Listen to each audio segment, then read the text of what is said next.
You are going to learn how you can activate the Facebook partner option if you don't have it. We are going to go first to our Facebook, and here we are going to go our menu. It is actually very simple. We are going to slide to where we can find configuration and privacy.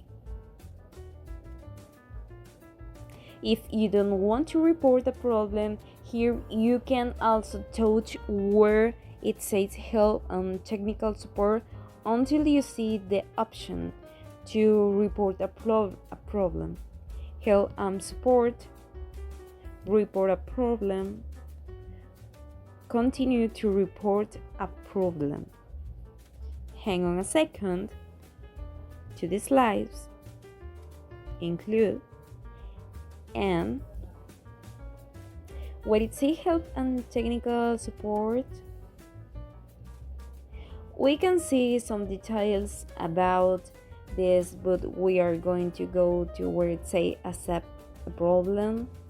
We are going to go where it says once we can search for a Facebook hopeless,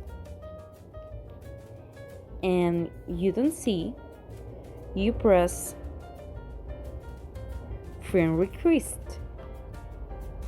and you're going to write hello, the Facebook hopeless option does not appear for me once is it ready.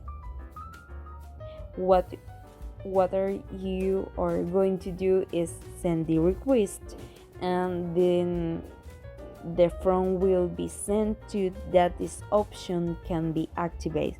Thank you for watching this video, and don't forget to subscribe to our channel and follow us on our social networks.